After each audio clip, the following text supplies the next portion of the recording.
السلام علیکم ورحمۃ اللہ وبرکاتہ۔ الحمدللہ رب العالمین والصلاة والسلام علی سیدنا محمد وعلی آلہ وصحبہ اجمعین، اما بعد۔ انتہائی قابل قدر علماء کرام، حاضرین کانفرنس، میں سب سے پہلے جماعت کے ذمہ داران کو دل کی اتھاہ گہرائیوں سے مبارکباد دیتا ہوں کہ انہوں نے آج جب انسانیت سسک رہی ہے، ایسے موقع پر اتنی عظیم الشان کانفرنس منعقد کی۔ اللہ رب العالمین ان کی کوششوں کو قبول فرمائے، اور جو لوگ اس کانفرنس میں شریک ہوئے، آپ تمام حضرات کے لیے میں اللہ رب العالمین سے دعا گو ہوں کہ اللہ رب العالمین آپ کی اس حاضری کو آپ کے میزان حسنات میں شمار کر لے۔ میرے بھائیو، آج یہاں مجھے بولنے کے لیے جو دعوت دی گئی ہے یا حکم دیا گیا ہے، وہ اس ٹاپک پہ بولنا تھا کہ قوانین کی، ملک کے سنویدھان کی پاسداری کرنے کا ہمیں کتنا حکم ہے، اسلام اور ملکی قوانین کی پاسداری۔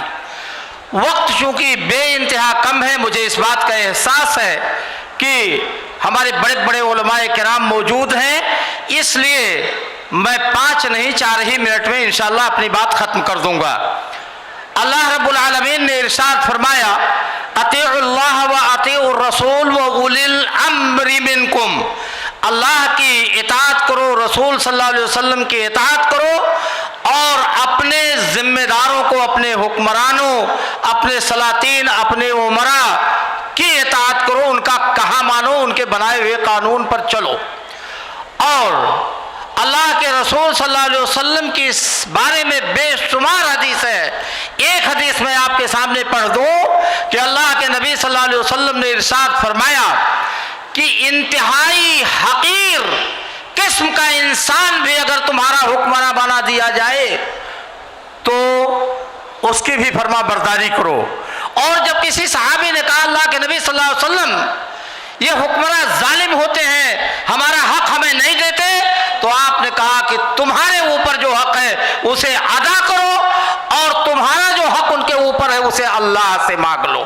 میرے بھائیو، یہ چھوٹا سا واقعہ سنا کر کے میں اپنی بات ختم کر دیتا ہوں۔ حضرت عمر فاروق رضی اللہ تعالیٰ عنہ خلیفہ وقت تھے، اور تقریباً 24 لاکھ مربع میل کے بادشاہ تھے۔ اگر اصطلاح صحیح ہے تو ان کا مرڈر ہو جاتا ہے، ان کو قتل کر دیا جاتا ہے۔ قتل کرنے والا ایک نصرانی غیر مسلم انسان ہوتا ہے۔ ان کے بیٹے حضرت عبید اللہ صاحب، ان کو طیش آیا، باپ کا مرڈر ہوا ہے، برداشت نہیں کر سکے، اس غیر مسلم نصرانی کو مار ڈالا، قانون کو اپنے ہاتھ میں لے لیا۔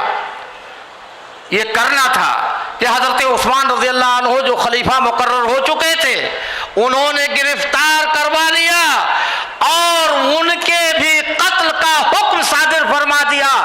ابھی باپ مارا گیا ہے خلیفہ وقت، اور ایک آدھ دن کے اندر اندر بیٹے کی بھی موت کا فیصلہ سنا دیا گیا کہ اس کو بھی مار ڈالو، کیونکہ اس نے ملک کے قانون کو، جس کو نافذ کرنا حکومت کا کام ہے، اپنے ہاتھ سے اس نے کیوں نافذ کیا۔ ہنگامہ مچ گیا، علماء نے بیچ بچاؤ کیا۔ حضرت عثمان رضی اللہ تعالیٰ عنہ سے کہا کہ دیت لے کر کے معاف بھی تو ورثہ کر سکتے ہیں۔ کہا ان کا تو یہاں کوئی وارث ہی نہیں ہے، پتہ نہیں کہاں کا رہنے والا غیر مسلم نصرانی تھا۔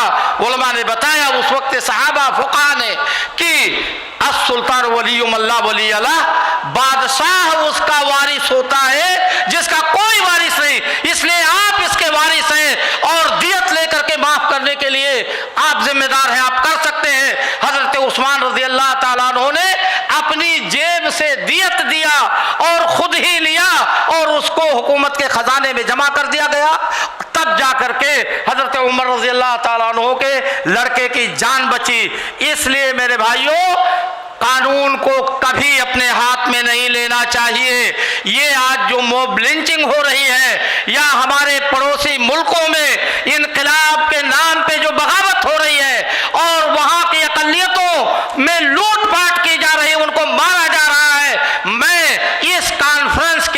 ہندوستان منچ سے ایسی تمام چیزوں کی نندا اور مذمت کرتا ہوں، اور میں سمجھتا ہوں کہ ملک کے قانون پر عمل کرنے کی سب سے پہلی ذمہ داری حکمرانوں کی اور شاسن میں بیٹھے ہوئے لوگوں کی ہے، اور اس کے بعد ان کے ماتحت پرشاسن میں جو ذمہ دار بیٹھے ہیں ان کی ذمہ داری ہوتی ہے، اس کے بعد ہماری ذمہ داری ہے۔ اس لیے میرے بھائیوں، ملکی قوانین جو بنائے گئے ہوں، سنویدھان ہمارا جو بنایا گیا ہے، ہمیں اس پر عمل کرنا چاہیے۔ اس سے ملک میں امن و امان کی فضا پیدا ہوگی اور ہمارا ملک سونے کی چڑیا ہو جائے گا۔ والسلام علیکم ورحمۃ اللہ وبرکاتہ۔